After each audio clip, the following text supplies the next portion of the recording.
Film ini berlatar tempat di Montauk, Amerika Serikat, menceritakan seorang perempuan bernama Maddie yang diperankan oleh Jennifer Lawrence, si aktris dengan tubuh idaman para pria-pria hidung belang.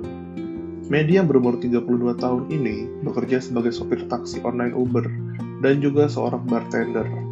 Maddie mempunyai masalah finansial yang berat.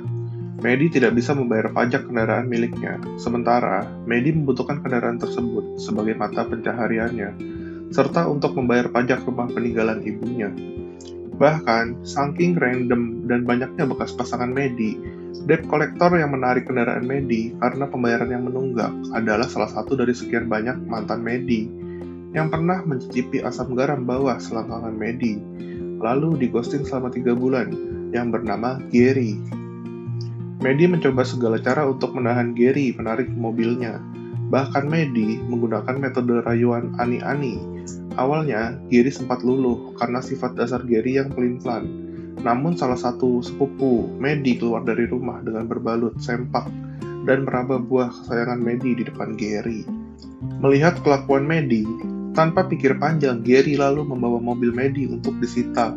Namun sebelum pergi, Gary berkata, ada yang salah dalam diri Maddie. There's something seriously wrong with you. Karena terpepet, terpojok, dan tidak punya opsi lain, Maddie bahkan harus menggunakan sepatu roda miliknya untuk pergi bekerja sebagai bartender. Saat sedang berjalan, Maddie sempat melihat mobilnya yang ditilang oleh Gary. Maddie pun ingin mencuri kembali mobilnya. Seperti kata Maddie, Gary si pelin-pelan tengah berhenti untuk membeli makanan. Namun ketika di depan kasir untuk memesan makanan, Gary tidak mampu memilih makanan yang ingin ia cicipi. Kesempatan dari pelin-pelannya Gary dimanfaatkan oleh Maddie untuk mengambil kembali mobil miliknya. Ketika Maddie berhasil masuk dan menyalakan mesin mobil, Maddie langsung tancap gas, mundur ala Dom Toretto. Sayangnya, kail untuk menderek mobil Maddie masih tersangkut pada mobil Maddie, sehingga yang Maddie lakukan hanyalah cosplay Tokyo Drift kaleng-kaleng. Akhirnya Maddie ketahuan dan ditegur tegas. Lalu ia melanjutkan perjalanannya kembali dengan sepatu roda. Di tempat Maddie bekerja, Maddie dikenal sebagai pribadi yang menjengkelkan. Dia bahkan tidak ingin membuat minuman untuk pelanggan sampai waktu dia bekerja dimulai. Padahal waktu toko tersebut buka sekitar 3 menit lagi. Saat dia sedang bekerja, Sarah dan Jim menawarkan sebuah pekerjaan aneh di situs online bernama Craigslist. Pekerjaan yang diminta adalah untuk mengencani seorang remaja laki-laki yang pemalu, dengan imbalan sebuah mobil. Sebuah pekerjaan sempurna untuk Maddie. Need a car for college, date our 19-year-old son this summer. He's a wonderful young man, extremely smart but socially very shy. Saat malam harinya, Maddie masih bimbang dengan pekerjaan yang disebutkan Sarah dan Jim. Maddie ternyata juga mempunyai masalah lain, yaitu pajak rumah. Maddie tentu saja tidak bisa meninggalkan rumah peninggalan ibunya begitu saja. Karena hal itu, Maddie pun memutuskan untuk mengambil pekerjaan itu. Dengan baju yang seksi dan sepatu rodanya, Maddie pun berangkat ke sebuah rumah yang sangat mewah. Di sana, Maddie melihat mobil imbalan yang dijanjikan. Tidak lama, Maddie pun disambut oleh sepasang suami istri pemilik rumah itu. Mereka pun menceritakan anak laki-lakinya yang bernama Percy, seorang introvert yang tidak ahli dalam kehidupan sosial. Sempat beberapa kali berbohong tentang umurnya, Maddie akhirnya dapat meyakinkan orang tua Percy untuk mempercayakan pekerjaan ini kepada Maddie. Tetapi ada sebuah syarat penting. Percy tidak boleh tahu kalau Maddie dipekerjakan oleh orang tuanya. He can't know about this. Nobody can know about this. Nobody can know about this. Ini menjadi tantangan untuk Maddie untuk dapat menggoda Percy senatural mungkin. Dengan baju seksinya, Maddie pergi ke tempat Percy melakukan pekerjaan sukarela. Di tempat adopsi anjing ini, Maddie mulai menggoda Percy. Tentu saja Percy merasa tidak nyaman, tetapi namanya juga laki-laki, Percy juga mencuri-curi pandang pada tubuh Maddie.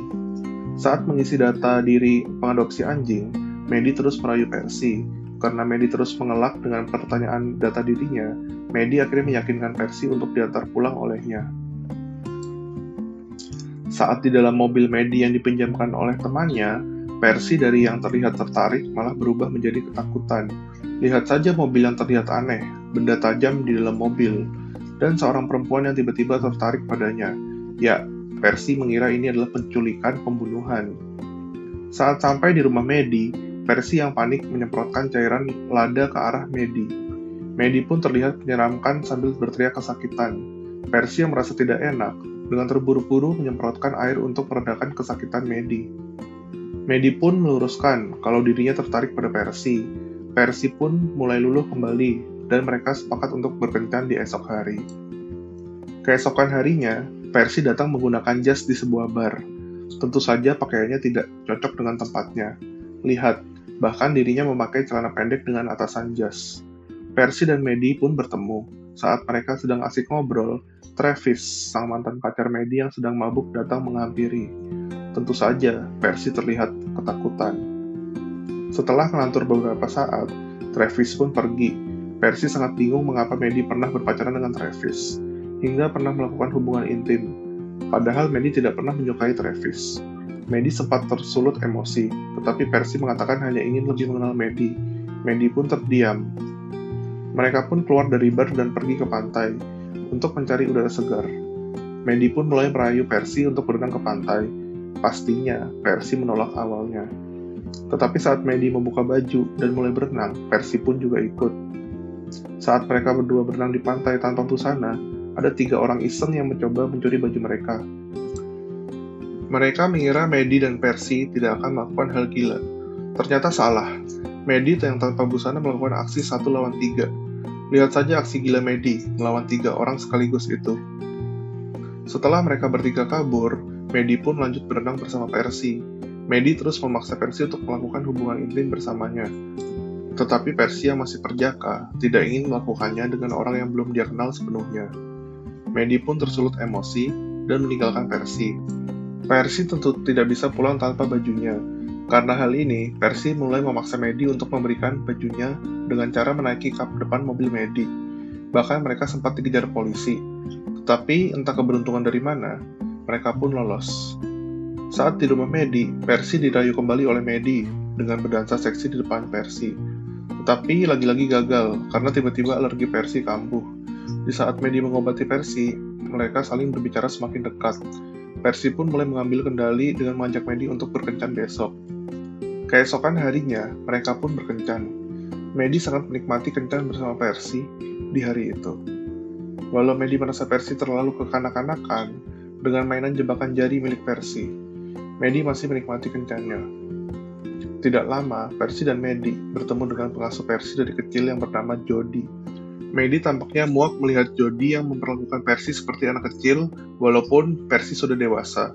Tidak lama kemudian, terkuak kalau Jody mengancam Maddie jika Maddie menyakiti Percy. Tetapi, Maddie tidak menghiraukan ancaman dari Jody. Hari-hari bersama Percy tentu membuat Maddie bahagia, tetapi masalah finansial Maddie tetap melilit tidak berhenti. Bahkan, agen perumahan saja menyarankan Maddie untuk menjual rumahnya dengan harga tinggi. Tetapi ego Maddie tidak membiarkan rumah peninggalan ibunya itu terjual begitu saja. Pada malam harinya, kencan Maddie dan Percy mencapai puncaknya.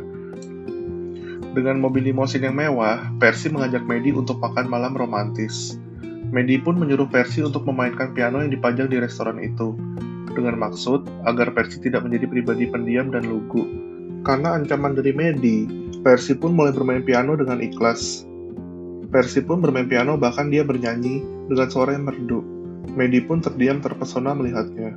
Tidak lama kemudian, salah satu teman sekolah yang bernama Natalie mengajak Percy untuk ikut pesta bersama anak sekolah lainnya.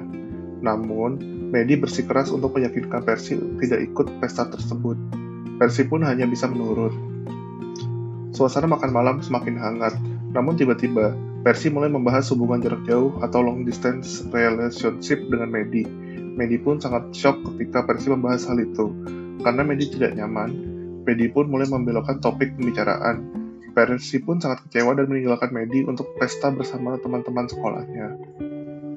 Ketika Percy keluar dari mobil, Maddie sempat terdiam dan termenung. Namun, tak lama, Maddie mulai mencari Percy. Saat Maddie mencari Percy, Maddie sempat terbuat bingung karena anak zaman sekarang mengadakan pesta sangat aneh. Tidak lama kemudian, Maddie mendapati Percy sedang mulai bercinta dengan Natalie. Tetapi, Percy sudah dalam keadaan mabuk. Maddie pun menolong dengan membuat Percy muntah. Tidak lama kemudian, mereka berdua diusir dari rumah itu karena larangan minuman keras. Percy pun sudah mulai berubah. Orang tuanya sangat bangga. Namun, Percy ingin tetap berada di Montauk karena kehadiran Maddie. Tentu orang tuanya pun pusing lagi, karena Percy sudah didaftarkan untuk kuliah di tempat lain. Orang tua Percy pun menelepon Maddie untuk menyudahi hubungannya dengan Percy, dengan imbalan mobil seperti di awal perjanjian. Namun, yang mereka tidak sangka, Percy mendengar percakapan itu karena Bluetooth orang tua Percy tersambung di mobil yang Percy sedang masuki. Percy pun kena mental mendengar hal ini. Maddie pun diundang Percy untuk makan malam di rumahnya. Mereka berempat sangat canggung, mengingat rahasia mereka sebar masing-masing. Di saat mereka makan malam, Percy pun mulai bertingkah aneh dan selengean. Namun, tiba-tiba Percy meninggalkan meja makan. Yang mereka tidak ketahui, Percy dan temannya berencana untuk menghancurkan mobil hadiah Maddie. Yang Percy tidak ketahui adalah dia merasa sedikit bersalah. Percy dan Maddie pun masuk ke kamar untuk berbicara. Percy pun mulai kehilangan arah dan mengajak Maddie untuk berhubungan intim. Saat Percy gagal berhubungan intim, Percy mulai jujur dan membongkar kebohongan Maddie. Percy sangat parah sehingga membuat Maddie merasa tidak enak. Maddie pun diusir oleh Percy. Walau Maddie mendapatkan mobil yang hancur, hati Maddie juga ikut hancur, karena Maddie mulai menyadari kalau dia sayang kepada Percy. Maddie pun mulai bekerja seperti normal, menjadi supir taksi online dan juga bartender.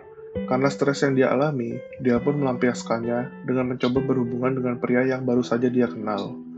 Tetapi, pria ini sangat jumawa, karena dia bermain dengan mainan Percy dengan menggunakan alat kelaminnya. Karena kurang ajar, pria ini pun diusir oleh Maddie. Sempat termenung, Maddie pun mulai mengambil aksi. Maddie mulai memperbaiki mobilnya dan akan menjual rumah peninggalan ibunya. Maddie sangat yakin kalau mendiang ibunya akan lebih bahagia jika Maddie juga bahagia, tanpa merasa terbebani oleh masa lalu. Beberapa hari kemudian, Maddie menemui Percy untuk meminta maaf, namun Percy menolak permintaan maaf Maddie. Maddie pun menolak pergi sampai Percy menerima permintaan maafnya. Bahkan, dirinya nekat naik ke kap depan mobil Percy seperti yang Percy dulu lakukan di awal. Karena kejumawaan kedua orang ini, Percy mengendarai mobilnya hingga masuk ke pantai dan mogok. Di sini, akhirnya mereka berdua saling bermaafan. Hari di mana Percy pergi pun datang. Maddie pun menjemput Percy untuk memberi tumpangan di tempat kuliahnya.